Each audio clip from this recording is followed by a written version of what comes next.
Good day, everybody. My name is Maricor Soriano. I'm the program leader for the STAMINA4Space program, and my presentation's title is the STAMINA4Space program transitioning from state university to space agency.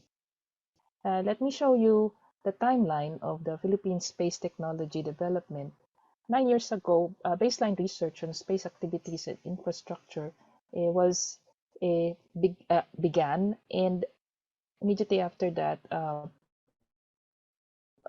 a program, the Philippine Microsat, was established. This was funded by the Philippines Department of Science and Technology, and this led to the launching of the Philippines' first 50-kilogram satellite in collaboration with Japan. By 2015, the National Space Development Program was submitted for evaluation in Congress. In 2016, a Philippine ground receiving station was established, and we're getting signals from Diwata 1. 2016 also started the development of the second 50-kilogram satellite, Diwata 2, which was launched in October 29. And we started also development of CubeSats. And in 2019, 6 years from the start of the baseline project, baseline research, the Philippine Space Agency was established, passed into law, and then it was established in August 8, 2019.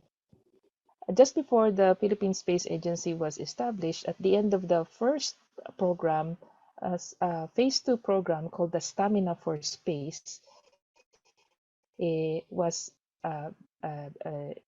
began, and it is ongoing. And part of this program includes the continuous development of the CubeSats, as well as a new satellite, which is 100-kilogram satellite. Now I'd like to talk more about the space program, or rather the STAMINA4Space program. The STAMINA4Space stands for Space Technology and Applications, Mastery, Innovation, and Advancement. So again, this is a Department of Science and Technology program.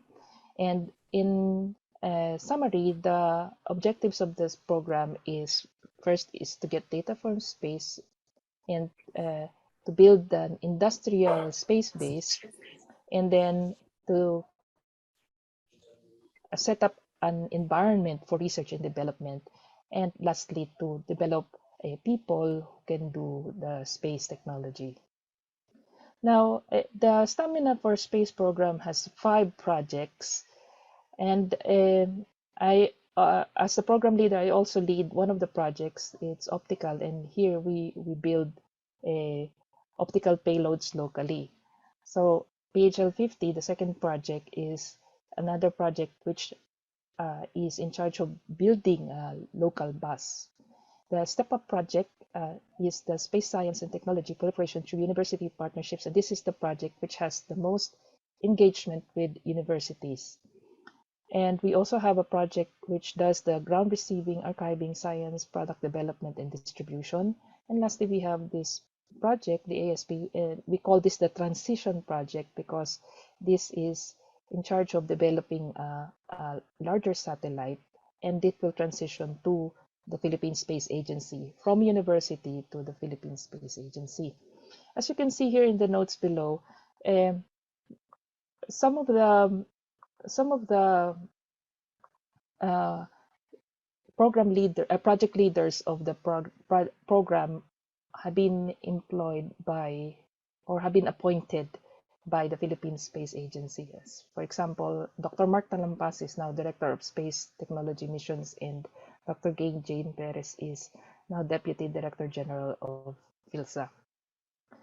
Now, I'd like to focus on the fourth objective, which is to develop people. Now, as you can see here, nearly 2/3 of the program members are male, and 1/3 is female. Now, As I mentioned earlier, the StepUp project is the project which has the most engagement with universities. It offers graduate programs on nanosatellite development. They are developing the Maya nanosatellites locally. This is with the BIRDS project with Japan. They are establishing UNISEC Philippines, and they have established a university-based amateur ground station network. Can I make a comment? Yes, sir, please. If you go back one slide, you mentioned develop Maya nanosatellites with BIRDS project.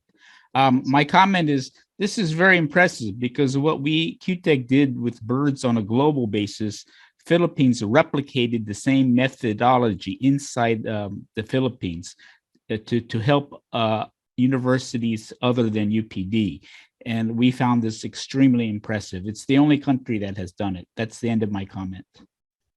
Thank you very much. As you can see here, we try Go ahead, our please. best. Yes, we try our best to make laboratories so that I these think you're developments muted. can proceed. Hello? Can I be heard? Yes, hello? We hear you now. Okay. So within the university, we have established laboratories so that the satellite development can proceed. For example, we have Ulysses, or the University Laboratory for Small Satellites and Space Engineering. We can use this for lean satellite development. It has a small satellite simulator system. We can prototype equipment. They have a full anechoic chamber, and then amateur radio and satellite stations. And then this is also the admin office, and the students can study here. They have each their own mini offices. So here are some pictures of the anechoic chamber and some of the scholars creating or rather developing the CubeSat and testing the CubeSat. Now, my contribution to this forum is my take on the components for university to space agency industry transition. As you recall, my title was transitioning from university, because this program is university based, to the space agency or industry. Now, I think that there are three components needed for this transition to agencies. And then there must be several immersive courses and projects in university. And lastly, there must be available positions in not only the Philippine Space Agency, but also other interested agencies or industries. So for scholarships, studying space tech is expensive, and you cannot expect the student to pay for the training out of their own pocket. And therefore, we must aim to get scholarship funding. And this can come, right now it's coming from the government, but we can also look to the industry for, or agencies should have used for space tech or system engineering to get funding, not only from government, but also from industries. Now, immersive courses. Space tech is mostly learned by doing. So we learn by doing, and therefore there should be, as like what the previous speaker showed, there should be a lot of projects where there are immersive projects. And however, space is not only about engineering technology, but there is also communications, law and governance, and the data science there. Now, not only the industries, or rather the university, can offer these immersive activities, but also companies and agencies can offer on-the-job training as well, especially those agencies or companies that have a need for space tech. Lastly, there must be positions for those we graduate, because yes, we can train uh, several students, engineers, etc., but the Philippine Space Agency can only absorb so much. So there is a finite amount of people that they can absorb. So what can we do with the overflow of other students or other graduates that have already this very fine skill set or this very high skill set? There must be other agencies, and there are other industries and agencies which have a need for space. And what we think is we have to promote our graduates to be part of these other agencies. For example, the Department of Foreign Affairs for space law, Department of Environment and Natural Resources for the satellite products, or rather the remote sensing products, also the Department of Agriculture, mapping companies, and of course the aerospace industries. Okay. So to repeat, there again, the components for what I think are the sustainable university to space agency industry transition again are: first, there must be scholarships, not only from government but also from interested agencies or industries.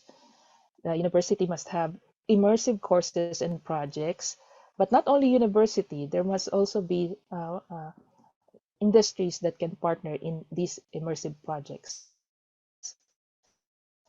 And also, we must make available positions for these graduates that we will produce, not only in the Philippine Space Agency, because again, the Philippine Space Agency can only absorb so much, but also other interested industries and agencies. In other words, there must be a synergy between government, academia, and industry for a very smooth transition from university to industry of these graduates. So what we're doing is we are developing a local industrial base. So as much as possible, this is what we're doing right now regarding what I mentioned earlier. We are trying our best to engage local industries to do the space tech. And in fact, we have developed a few modules that have already flown with Diwata to that have local partners. We are developing cameras, so we learned how to design and engage companies uh, to create our design, or rather to manufacture our design.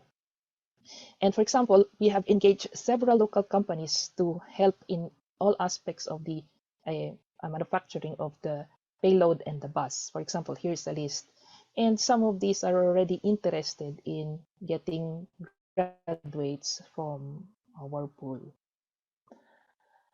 And so that is the end of my presentation. In closing, I would like to acknowledge and thank our funding agencies and of course our partners from Japan, like Hokkaido University, Tohoku, and of course the other agencies from the University of the Philippines. Thank you very much for your attention.